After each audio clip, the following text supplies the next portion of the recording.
नमस्कार दोस्तों, जय माता दी। आज हम सुनेंगे करवा चौथ की कथा। करवा चौथ का व्रत पति पत्नी के बीच प्यार, स्नेह और विश्वास का प्रतीक है। करवा चौथ के दिन चंद्रमा की पूजा कर महिलाएं ये कामना करती है कि किसी भी कारण से उन्हें अपने प्रियतम का वियोग ना सहना पड़े। सुहागन महिलाएं इस दिन देवी पार्वती के स्वरूप चौथ माता, भगवान शिव और कार्तिकेय के साथ साथ श्री गणेश जी की भी पूजा करती हैं। आइए सुनते हैं करवा चौथ माता की कथा। एक साहूकार के 7 बेटे और एक बेटी थी। 7 भाइयों की बहन लाड प्यार में रहती थी। भाई भोजन करते तो बहन के साथ करते। कार्तिक में जब करवा चौथ का व्रत आया तो बहन ने व्रत रखा। भाई जब भोजन करने बैठे तो बहन को बुलाया। बहन ने कहा, आज मेरा व्रत है, चांद उगने पर ही भोजन करूंगी। भाइयों ने शाम को सोचा कि हमने तो सुबह भोजन किया था, तब भी भूख जोरों से लग गई और यह तो सुबह से भूखी है, इसे तो और भी ज्यादा भूख लगी होगी।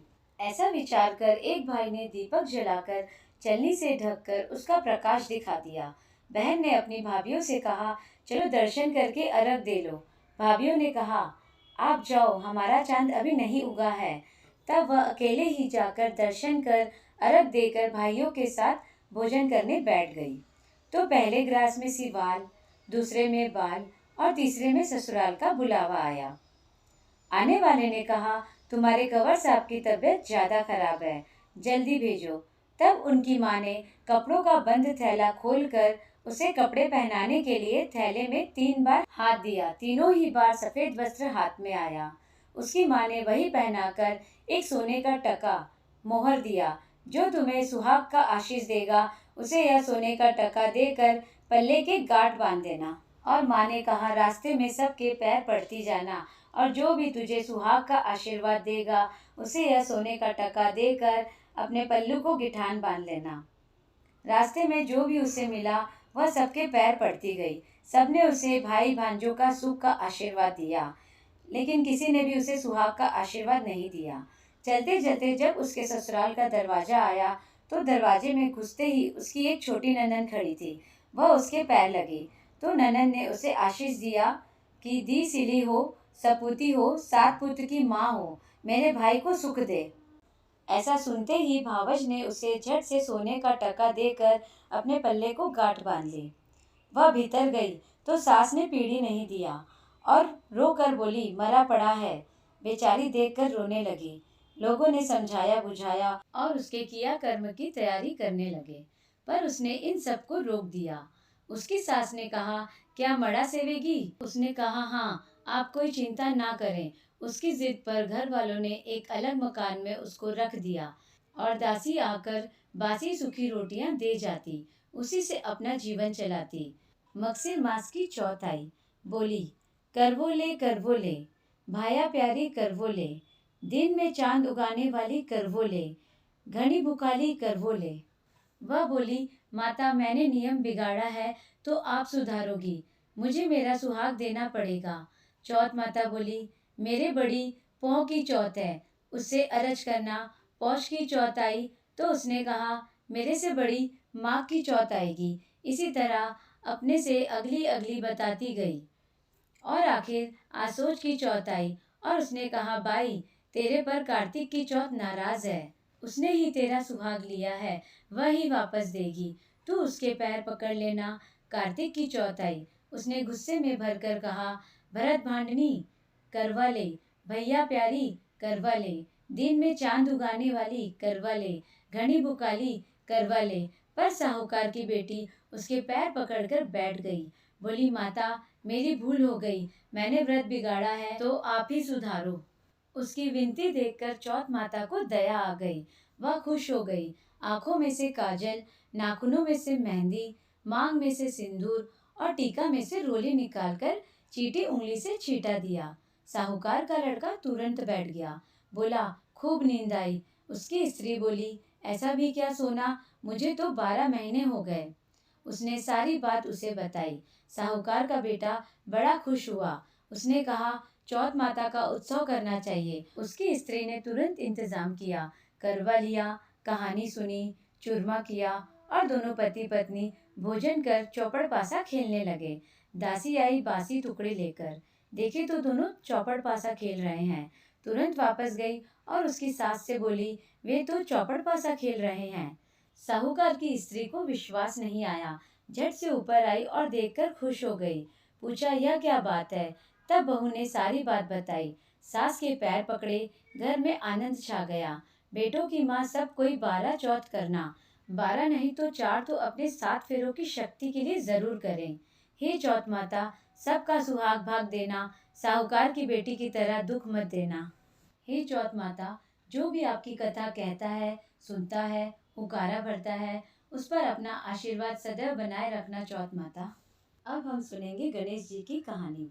एक बार गणेश जी छोटे बालक के रूप में चिमटी में चावल और चम्मच में दूध लेकर निकले।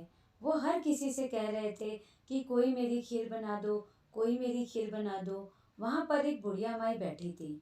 उसने कहा, ला मैं बना देती हूँ। एक छोटा सा बर्तन चढ़ाने लगी तो गणेश जी ने कहा कि दादी माँ, छोटी सी भगोनी मत चढ़ाओ, तुम्हारे घर में जो सबसे बड़ा बर्तन हो वही चढ़ाओ।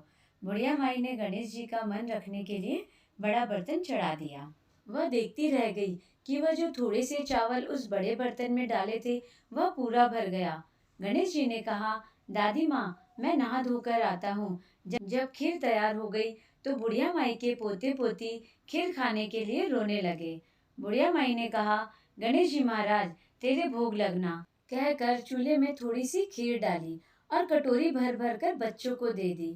बुढ़िया की पड़ोसन ऊपर छत पर से देख रही थी तो बुढ़िया ने सोचा यह चुगली कर देगी, इसलिए एक कटोरा भरकर उसे भी पकड़ा दिया। बेटे की बहू ने भी चुपके से एक कटोरी खीर ले जाकर खाई और कटोरा चक्की के नीचे छुपा दिया। अभी भी गणेश जी नहाकर नहीं आए थे और बुढ़िया को भी भूख लग रही थी, तो वह भी एक कटोरी में खीर डाल करके किवाड़ के पीछे बैठकर एक बार फिर कहा कि गणेश जी महाराज, आपको भूख लगे। यह कहकर खाना शुरू कर दिया। तभी गणेश जी आ गए। बुढ़िया माई ने कहा, आजा रे गणेश, खीर खा ले, मैं तेरा ही इंतजार कर रही थी। तब गणेश जी ने कहा, दादी माँ, मैंने तो खीर पहले ही खा ली। बुढ़िया ने कहा, कब खाई? गणेश जी ने कहा, जब तेरे पोते पोती ने खाई तब खाई थी, जब तेरी पड़ोसन ने खाई थी तब खाई थी, जब तेरी बहू ने खाई तब भी खाई थी, और अब तूने खाई तो मेरा पेट पूरा भर गया। बुढ़िया ने कहा, बेटा, तेरी सारी बात सच है, लेकिन बहू बेचारी तो सुबह से काम कर रही है, तो फिर उसने खीर कब खाई? गणेश जी महाराज ने कहा, चक्की के नीचे देख, झूठा कटोरा पड़ा है। तूने मेरे भोग तो लगाया, वह तो बिना भोग के ही खा गई। बुढ़िया ने कहा, बेटा, घर की बात है, घर में ही रहने दो।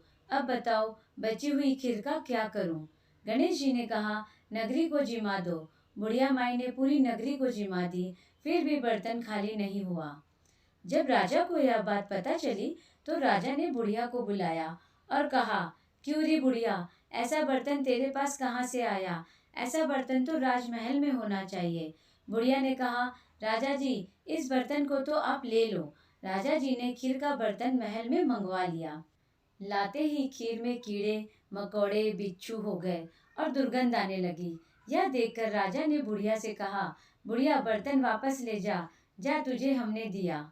बुढ़िया ने कहा, राजा जी, आप देते तो पहले ही कभी दे देते, यह बर्तन तो मुझे मेरे गणेश जी ने दिया है। बुढ़िया ने बर्तन वापस लिया, लेते ही सुगंधित खीर हो गई। घर आकर बुढ़िया ने गणेश जी से कहा, बची हुई खीर का क्या करें? गणेश जी ने कहा, बची हुई खीर को झोपड़ी के कोने में गड्ढा खोदकर गाड़ दो। उसी जगह सुबह उठकर वापस खोदेगी तो धन के 2 चरे मिलेंगे। ऐसा कहकर गणेश जी अंतर्ध्यान हो गए और जाते समय झोपड़ी के लात मारते हुए ही झोपड़ी की जगह महल हो गया। सुबह बहू ने फावड़ा लेकर पूरे घर को खोद दिया तो कुछ भी नहीं मिला। बहू ने कहा, सासू जी, थारो गणेश जी तो झूठो है। सास ने कहा, बहू, मारो गणेश झूठो तो नहीं है, ला मैं देखूं। वह सुई लेकर खोजने लगी तो टन टन करते 2 धन के चरे निकल आए।